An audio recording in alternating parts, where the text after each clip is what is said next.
இன்னைக்கு வந்து princess cut top எப்படி கட் பண்ணலாம் அப்படின்றத பார்க்கலாம். ஸோ ஃபஸ்ட்டு வந்து பிரின்சஸ் கட் பண்ணுறதுக்கு நார்மலாக நம்ம எப்படி சுடி கட் பண்ணுவோமோ அதே மாதிரி பேக் பார்ட்டை மட்டும் கட் பண்ணி எடுத்துடுங்க. பிரின்சஸ் கட் எப்போவுமே வந்து பிளைன் கிளாத்தில் பண்ணுறது தான். அது பிளைன்னா பூ போட்ட மாதிரி அந்த மாதிரி ஏதாவது பண்ணுவாங்க. சுடி மெட்டீரியல் எடுத்து பண்ணாதீங்க, ஓகேவா? ரன்னிங் மெட்டீரியல் எடுத்து பண்ணுங்கள். ஸோ இது கட் பண்ணுறதுக்கு பேக்கை தனியாக ஃபஸ்ட்டு நம்ம நார்மலாக பண்ணுற மாதிரி கட் பண்ணி எடுத்துடுங்க.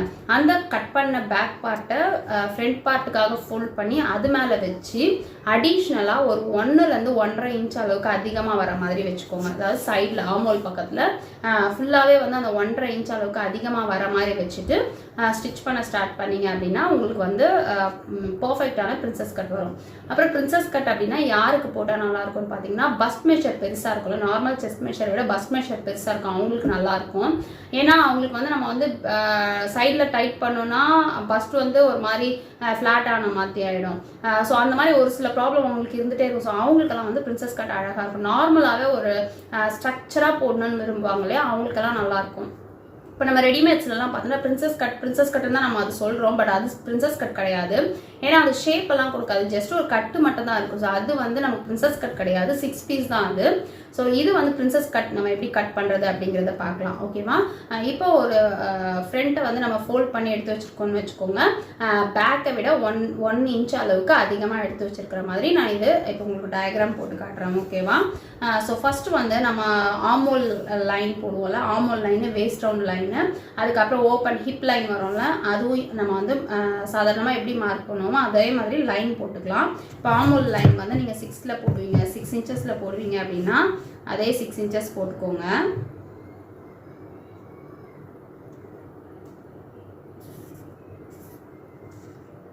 அதுக்கப்புறம் வந்து நம்ம அந்த 14 இன்ச்சஸ் அளவுக்கு வந்து வேஸ்ட் ரவுண்ட் வைப்போம்ல, அதையும் நான் மார்க் பண்ணிக்கிறேன். ஸோ அதுக்கப்புறம் வந்து நம்ம இங்கேருந்து அந்த ஆமோல் கிட்டேருந்து 14 இன்ச் ஓப்பன் வைப்போம்ல, அதையும் நான் ஜஸ்ட் மார்க் பண்ணிக்கிறேன்.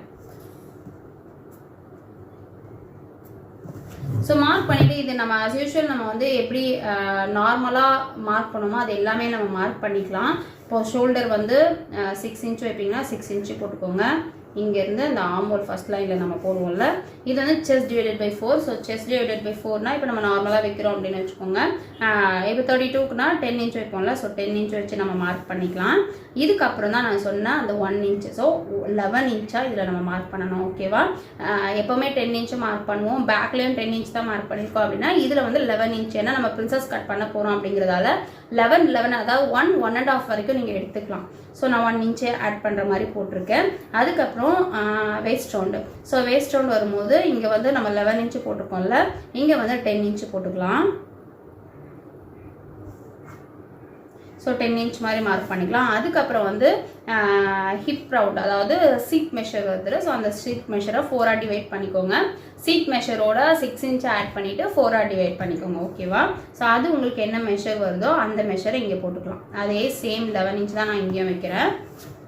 ஸோ இப்போ போட்டுட்டோம், நார்மலாக நம்ம இந்த ஷேப்பை போட்டுடுறோம்னு வச்சுக்கோங்க. ரஃப்பாக தான் நான் போடுறேன்.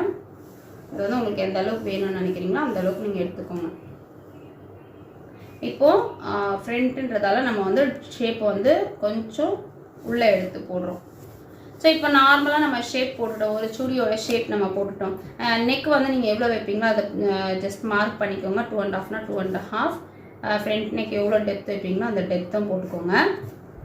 இப்போ நம்ம இதில் என்ன பண்ணணும் அப்படின்னு பார்த்தீங்கன்னா, இந்த ஆமோல் மெஷர் இருக்குல்ல, ஆமோலில் மேலே ஒரு 1/2 இன்ச் விட்டுட்டு பேலன்ஸ் செக் பண்ணுங்கள். எவ்வளோ இருக்கோ அதில் பாதியில் மார்க் பண்ணிக்கோங்க ஒரு மார்க், ஓகேவா?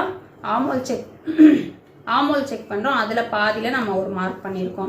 அதுக்கப்புறம் பார்த்தீங்கன்னா இங்கே இருக்குல்ல, இந்த லைனில் இருந்து 3, 3.5, 4 அந்த அளவுக்கு நம்ம வந்து அந்த மிடில், அதாவது பஸ்ட் பாயிண்டோட மிடிலுக்காக அந்த மெஷர்மெண்ட் வைக்கிறோம். ஸோ 3ன்றது ரொம்ப சின்ன மெஷர். 28, 30க்கு வந்து 3 இன்ச் வைக்கலாம், 32க்கு வந்து 3.5 வைக்கலாம்.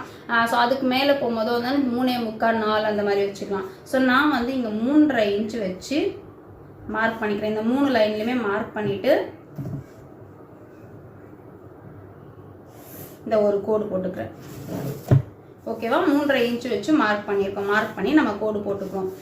இப்போ என்ன பண்ணணும் அப்படின்னு பார்த்தீங்கன்னா, மேலே இருந்து இது வந்து டக் பாயிண்ட் சொல்லுவோம்ல.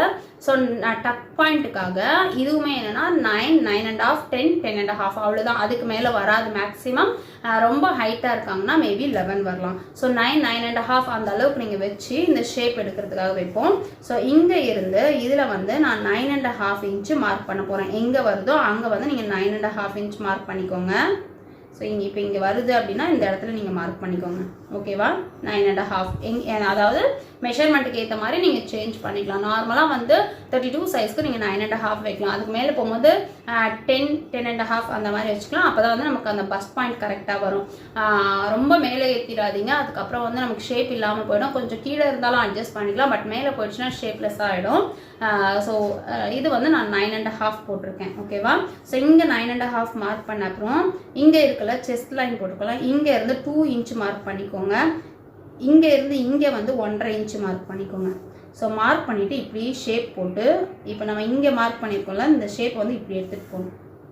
புரிஞ்சிருக்கோம்னு நினைக்கிறேன். இங்கே 2 இன்ச் மார்க் பண்ணியிருக்கோம், இங்கே 1.5 இன்ச் மார்க் பண்ணியிருக்கோம். இந்த ஷேப் வந்து அப்படியே வளைச்சி எடுத்துகிட்டு போயிருக்கோம். அதுக்கப்புறம் பார்த்தீங்கன்னா இது வந்து இந்த வளைவு இப்போ நம்ம ரஃபாக போடுறதால மெஷர்மெண்ட் இல்லாமல் போடுறதால நமக்கு இப்படி வருது. இல்லைன்னா நல்லா வரும் ஷேப்பு. ஸோ இது வந்து இங்கேருந்து ஒரு 1/2 இன்ச்சு இங்கேருந்து ஒரு 1/2 இன்ச்சு மார்க் பண்ணிவிட்டு இப்படி ஒரு லைனு இப்படி ஒரு லைன். ஓகேவா? இது ஷேப்பாக வரணும். அப்புறம் வந்து இங்கேருந்து இங்கே எவ்வளோ இருக்குன்னு மெஷர் பண்ணி பாருங்கள். எவ்வளோ மெஷர் இருக்குன்னு மெஷர் பண்ணி பார்த்துட்டு அதே அளவை இங்கேயும் கீழே வைங்க. கீழே வச்சுட்டு இதை நம்ம டாட் பிடிக்கிற மாதிரி தான். ஸோ இப்படி வரும். ஓகேவா? இப்போ இவ்வளோ கிளாத்தையும் நம்ம கட் பண்ணி எடுத்துருவோம். ஸோ இந்த கிளாத்தை நம்ம கட் பண்ணி எடுக்கும்போது அந்த பஸ் பாயிண்ட் கிட்ட நமக்கு கரெக்டான ஷேப்பாக அழகாக தூக்கி கொடுக்கும். ஓகேவா? ஸோ இவ்வளோ தான். இப்படி பண்ணிவிட்டு அதுக்கப்புறமா வந்து நம்ம ஃபுல்லாக கட் பண்ணி எடுத்துடலாம். இந்த இடத்துல இன்னும் கொஞ்சம் இந்த பக்கம் ஒரு 1/4 இன்ச் இந்த பக்கம் ஒரு 1/4 இன்ச் அதிகமாக வர மாதிரி இருக்கணும். ஸோ இதுதான் வந்து நம்மளோட பிரின்சஸ் கட்டோட டாப். ஓகேவா? இதை வந்து நான் உங்களுக்கு இப்போ கிளாத்தில் மார்க் பண்ணி காட்டுறேன். நான் என்ன பண்ண போகிறேன்னா ஒரே சுடியில் ஜிப்போ உங்களுக்கு வச்சு காட்டுறேன். பிரின்சஸ் கட்டை ஸ்டிச் பண்ணி காட்டுறேன். ஓகேவா? ஸோ இது ஒரு வேளை நீங்கள் லைனிங் போடணும்னா லைனிங்கும் இதே மாதிரி கட் பண்ணி தான் போடணும். இல்லை நீங்கள் வந்து லைனிங்கை நார்மலாக போட்டுட்டிங்கன்னா பிரின்சஸ் கட் பண்ணதுக்கு பிரயோஜனம் இல்லாமல் இருக்கும். ஸோ லைனிங் போடணும்னு நினச்சிங்கன்னா இதை நம்ம எப்படி கட் பண்ணுறோமோ அதே மாதிரி தான் நீங்கள் லைனிங்கையும் கட் பண்ணி போடணும். ஓகேவா? ஸோ இப்போ நான் கிளாத்தில் உங்களுக்கு மார்க் பண்ணி காட்டுறேன்.